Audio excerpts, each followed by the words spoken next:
Il mare, questo mare, non lo videro mai.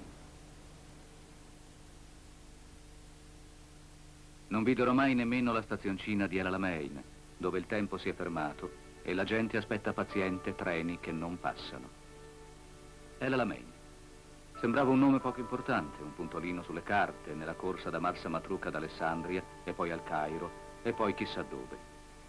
E invece questa stazioncina mai raggiunta fu la stazione d'arrivo per migliaia di soldati italiani, tedeschi e dell'impero britannico. Stazione d'arrivo per i sogni di un grande generale, Erwin Rommel, e per il corpo di spedizione italo-germanico, che fino all'estate del 42 era certo di aver vinto la campagna d'Africa e con essa, perché no, la Seconda Guerra Mondiale.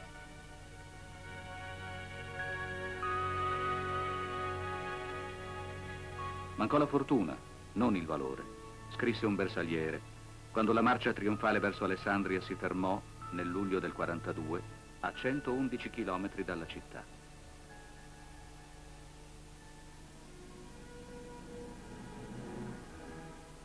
Forse è vero.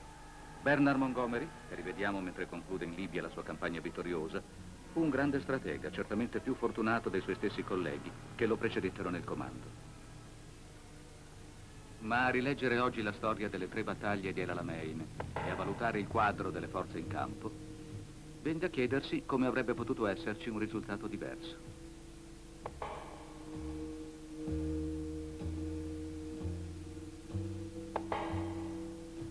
Eppure, da luglio a novembre, 54.000 soldati italiani e 50.000 tedeschi, con 500 carri armati e 240 aerei da combattimento, lottarono per superare uno sbarramento di 195.000 uomini dell'8ª armata britannica con 1.000 carri e quasi altrettanti aerei.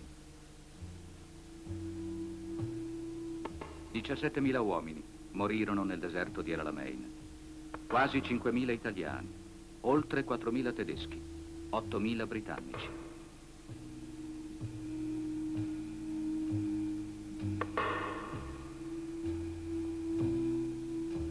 I corpi dei nostri soldati furono raccolti nel deserto da Paolo Caccia Dominioni, in un doloroso lavoro durato 10 anni, dal 48 al 58, e onorati in questo sacrario eretto sul mare di El Alamein.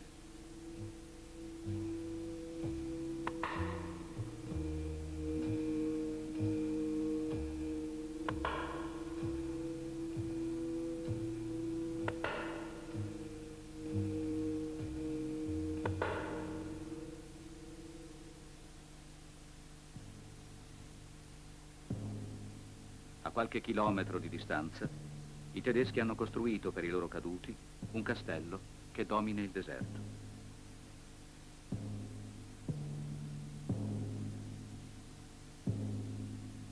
Alle porte di El Alamein, gli inglesi hanno fatto crescere i fiori nel deserto, perché i loro soldati rimasti qui sentissero il profumo della campagna di casa.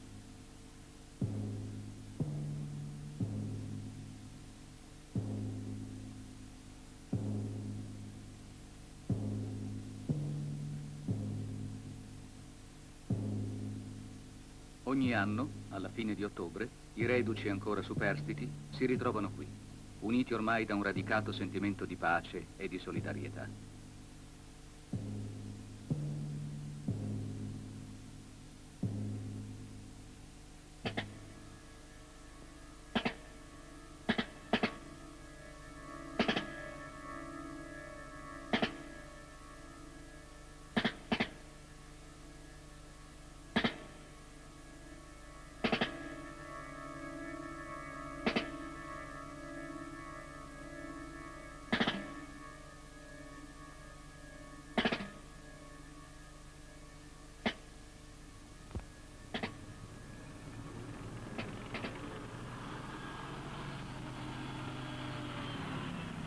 Nell'estate del 1942 nessun obiettivo sembra irraggiungibile all'Africa Corps e al 20° Corpo d'Armata italiano.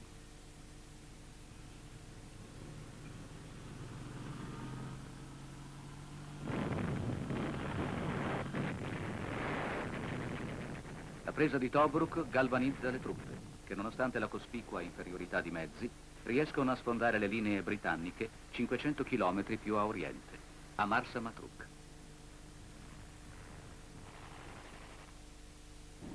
canale di Suez, obiettivo dell'intera campagna, sembra dietro l'angolo.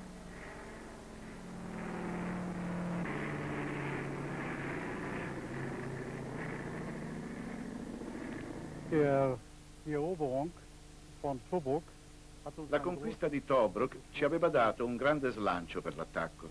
Inoltre ci veniva in aiuto il fatto che avevamo conquistato grandi magazzini di sussistenza, cioè viveri e materiale vario degli inglesi. Eravamo dell'avviso che questa volta dovevamo riuscire a raggiungere il canale di Suez. Marsa Matruh per noi era una fastidiosa sosta su questa via. Eravamo veramente convinti di arrivare a Alessandria in 2 o 3 giorni. Tant'è vero che io mi ricordo questo particolare: il 1° luglio scrissi una lettera alla mia fidanzata, che poi adesso è mia moglie, dicendogli: beh, farei qualche rullino di fotografie, ma poi lo farò sviluppare a Alessandria d'Egitto, che avevamo la certezza di raggiungere entro pochissimi 3-4 giorni al massimo. Ragionando col senno di poi e di quanto sappiamo nel 1943, può meravigliare questa certa sicurezza che si era diffusa fra le nostre unità e fra i nostri soldati. Ma nessuno aveva un'idea che a El Alamein ci fosse una grossa posizione difensiva preparata da tempo dagli inglesi, sulla quale gli inglesi avevano potuto schierare le forze che prima erano in Siria, in Egitto, lontane dal teatro d'operazione.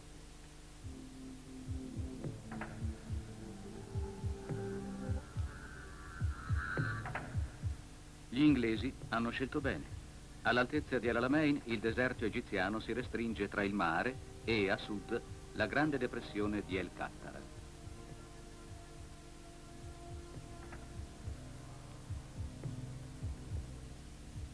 Questi enormi ciglioni sabbiosi costituiscono un'importante difesa naturale. Il governo egiziano ci ha permesso di girarli per la prima volta dalla fine della guerra.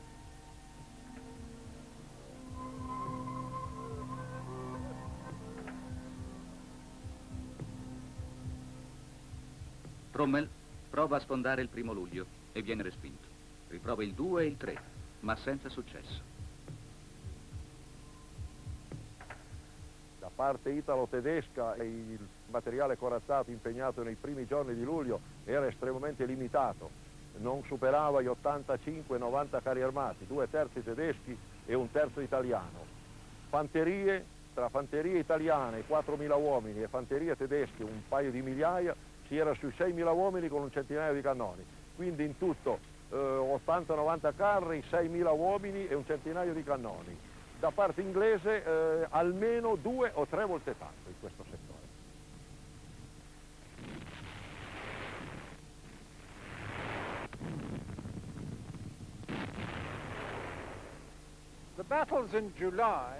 Le battaglie di luglio furono, in un certo senso, come un incontro di pugilato in cui ciascun contendente pensa di poter mettere capo l'avversario, ma senza riuscirci. Entrambi i contendenti raggiunsero un tale livello di sfinimento da non poter più arrecare alcun danno al nemico.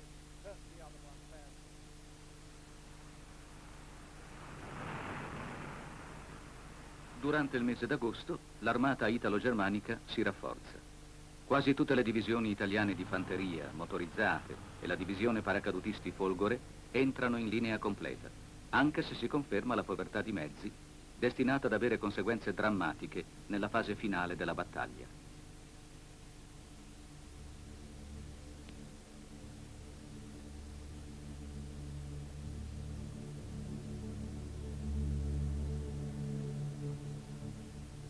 Gli inglesi beneficiano di forti rifornimenti in attesa dei grandi convogli americani.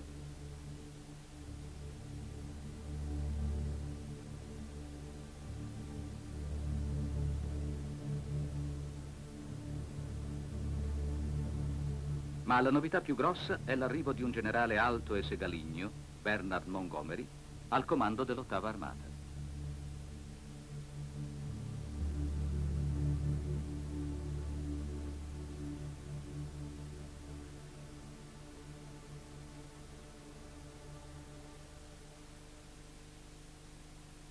Le riflessioni furono diverse da persona a persona.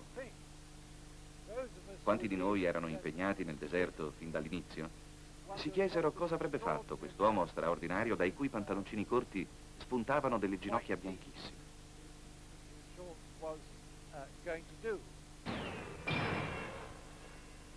Eppure Rommel non dispera di arrivare al Cairo e a metà agosto convoca Caccia Dominioni per chiedergli consigli sull'attraversamento del Nilo. Sono stato convocato il 14 di agosto 1942. Rommel mi ha ricevuto nel suo carrozzone il comando, si è rallegrato nel vedere un cappello alpino, mi ha fatto i complimenti per il comportamento del mio battaglione nella presa di Tobruk e mi ha detto che, essendo io stato per parecchi anni ingegnere in Egitto, lavorando ovunque, dovevo avere pratica sul Nilo, quindi conoscere anche la possibilità di forzare il fiume per passare dall'altra parte. Questo anche relativamente alle prove che avevo dato allora sull'Isonzo, dove avevo fatto già dei forzamenti di fiume come pontiere. Il punto migliore per il passaggio del fiume è a circa 20 km sud di Cairo, in corrispondenza del villaggio di Homandia e delle piramidi di Saqqara, perché ci sono pochi canali da attraversare e perché il terreno è più facile.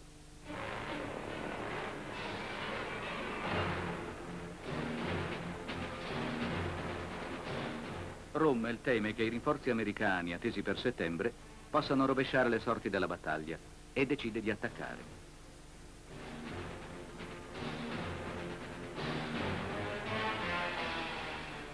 Tenta di ripetere la vittoriosa manovra di accerchiamento già sperimentata 2 mesi prima a Tobruk. Stavolta la presenza della depressione di Qattara lo costringe a dover sfondare i campi minati.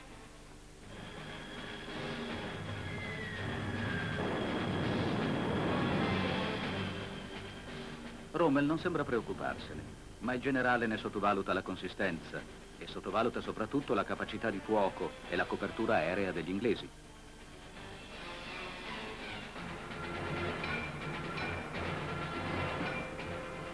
L'attacco parte la sera del 30 agosto 1942.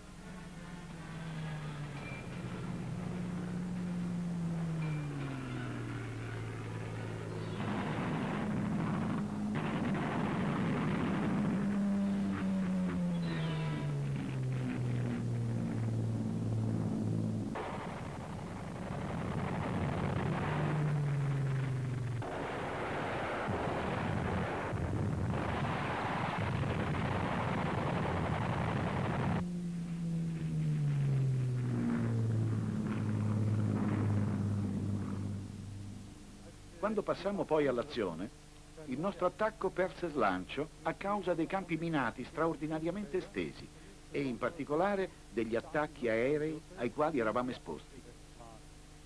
Quindi ci accorgemmo ben presto che questo attacco doveva considerarsi perso e perciò fummo ben lieti quando arrivò l'ordine di sganciarsi dal nemico e di tornare nelle vecchie buche.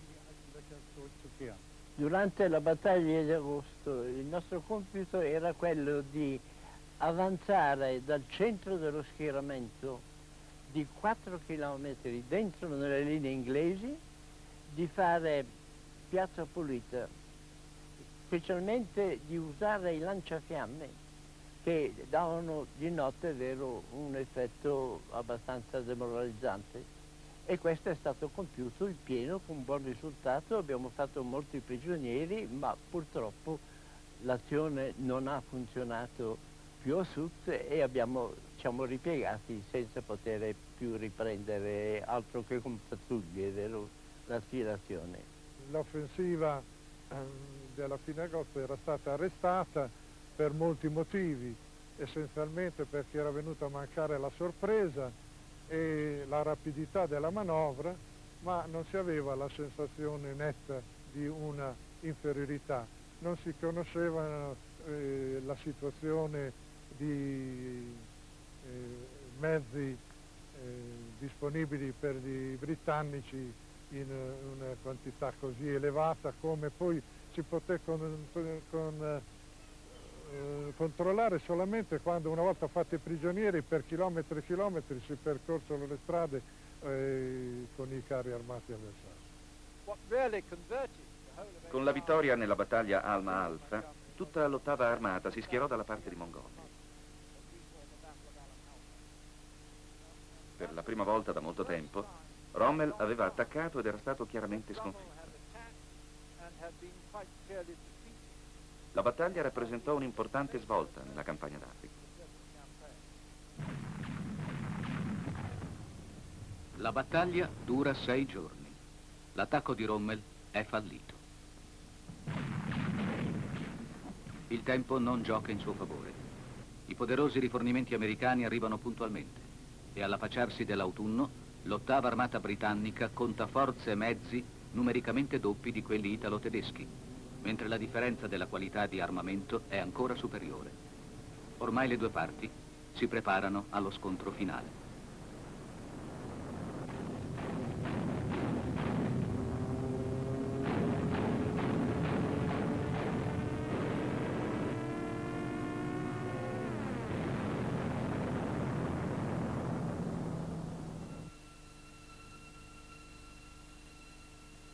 La sera del 23 ottobre 1942, alle 20:40, Montgomery passa all'azione.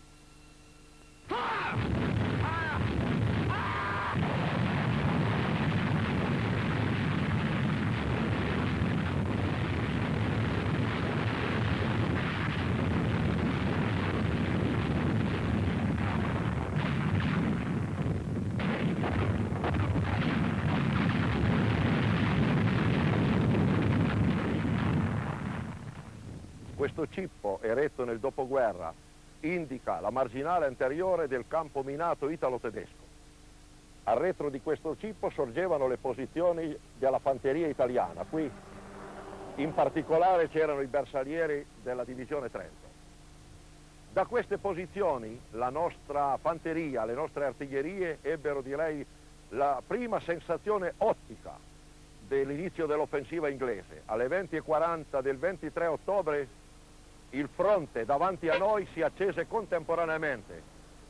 Su un settore di 60 chilometri, oltre 1000 cannoni iniziarono un fuoco che durò per 9 giorni e 9 notti, quasi continuamente, con delle modestissime pause di qualche minuto al mattino e nell'ora del pomeriggio. Noi la chiamavamo l'ora del tè. I cannoni inglesi erano schierati a distanza di 20-30 metri uno dall'altro nel settore nord e furono sparati milioni di colpi contro le nostre posizioni.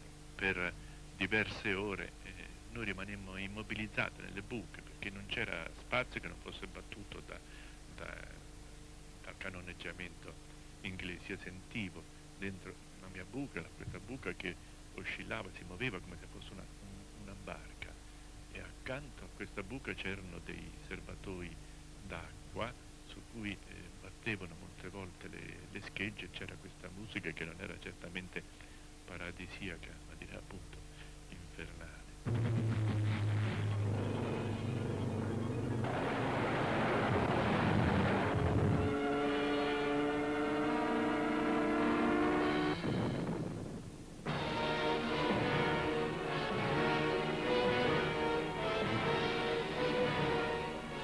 Nei primi 4 giorni, i gruppi tattici corazzati italiani e tedeschi tentano di contrattaccare.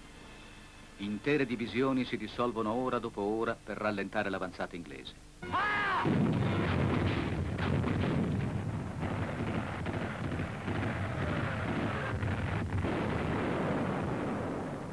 Ma l'enorme differenza di mezzi si fa sentire.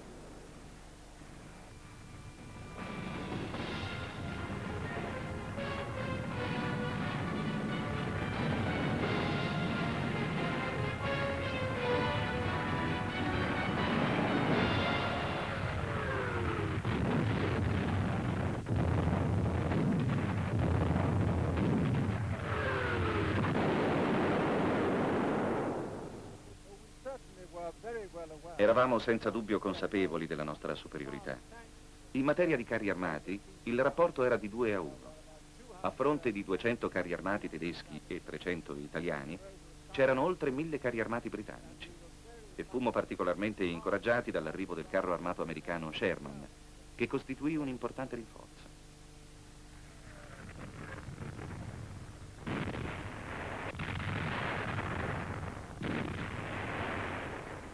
Sotto il martello di decine di migliaia di colpi d'artiglieria, ciascun ufficiale, ciascun soldato, vive il suo dramma.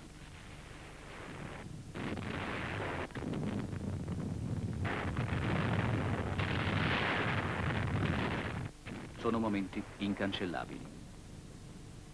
Eravamo a 400, dove eravamo in rinforzo al settimo battaglione Folgore, che era stato dimezzato nella battaglia, e dovevamo rifare tutta la cintura minata. Eravamo usciti con 2 autocarri e siamo stati presi sotto un fuoco d'artiglieria intenso e preciso. Abbiamo avuto immediatamente una ventina di feriti e un paio di morti. Per 9 giorni e per 9 notti la vita della batteria fu circoscritta a queste buche, in un raggio di 50 metri.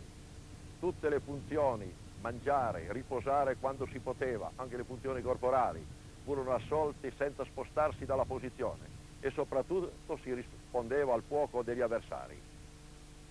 Ci fu addirittura un caso di pazzia nella batteria, talmente l'animo dei soldati era scosso da questo continuo tamburone, come noi lo chiamavamo.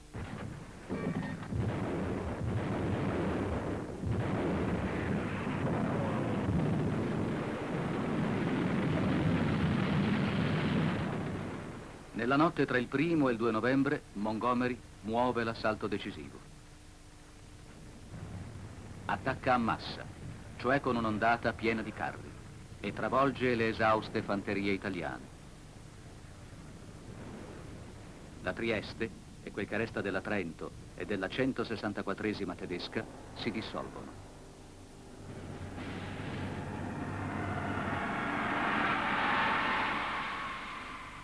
Il 2 novembre avviene a Tel al-Katir quella che è stata definita la più feroce battaglia dei carri del deserto occidentale. Per gli italo-tedeschi è la fine.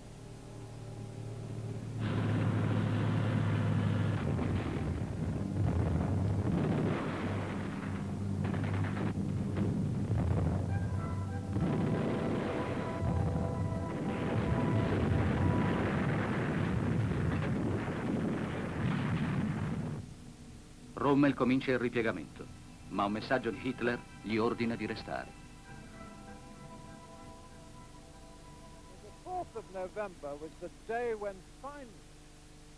Il 4 novembre le forze di Montgomery sfondarono a nord. Rommel aveva già deciso di ritirarsi la sera del 2 novembre. Aveva telegrafato in tal senso a Hitler, il quale però non aveva autorizzato la ritirata. Rommel non ne tenne conto e il 4 erano rimasti solamente 35 carri armati italiani e tedeschi. Era veramente la fine della battaglia.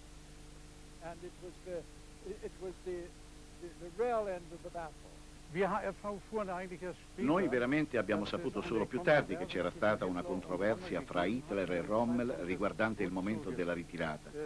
Noi abbiamo ricevuto l'ordine di ritirarci il 2 novembre.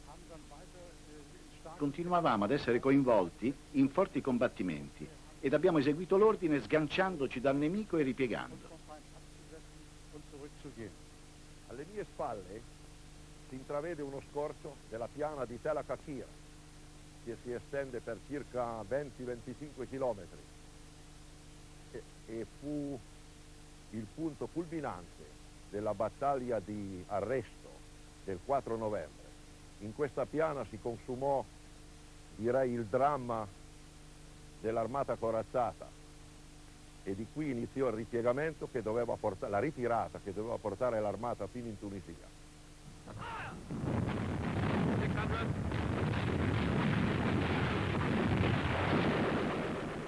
Il 4 novembre, data carissima soprattutto ai veterani, l'ordine di ripiegamento di Rommel non è arrivato a tutti i reparti.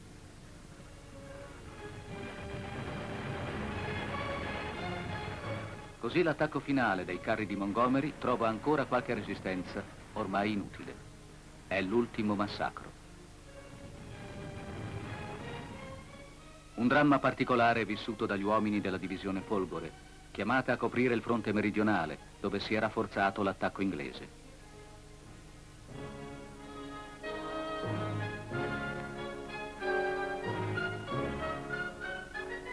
Poche ore dopo l'inizio della battaglia, cioè verso le 3 del mattino del 24 ottobre, il reparto di cui io facevo parte, il 5° battaglione Folgore, è stato attaccato da tergo da 2 battaglioni della legione straniera. Siccome lì non c'erano difese predisposte, io con i miei artiglieri e 3 plotoni del battaglione, al comando del comandante del battaglione che era il tenente colonnello Izzo, abbiamo fatto un contrassalto contro questi 2 battaglioni e dopo 3 ore di combattimento siamo riusciti a averne ragione e a farli fuggire. La mia 7ª divisione corazzata si trovava nel settore che attaccò la Folgore, che si batté con grande coraggio. Fummo sorpresi della resistenza che seppero opporre. Morti, feriti, morti e feriti. La sabbia era rossa dal sangue dei nostri ragazzi e degli stessi nemici. La cosa è certa, che dalla parte nostra non sono passati.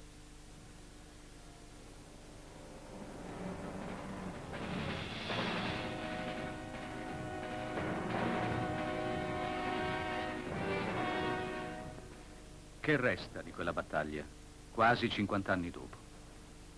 Restano la bandiera nel fortino di quota 33, le sabbie di El Cattara, come allora immobili al vento.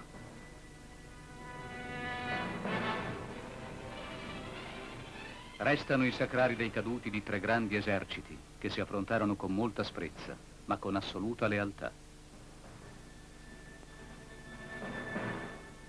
È la lealtà che vive ancora nel ricordo dei reduci, insieme con la convinzione di aver fatto tutti, fino in fondo, il proprio dovere.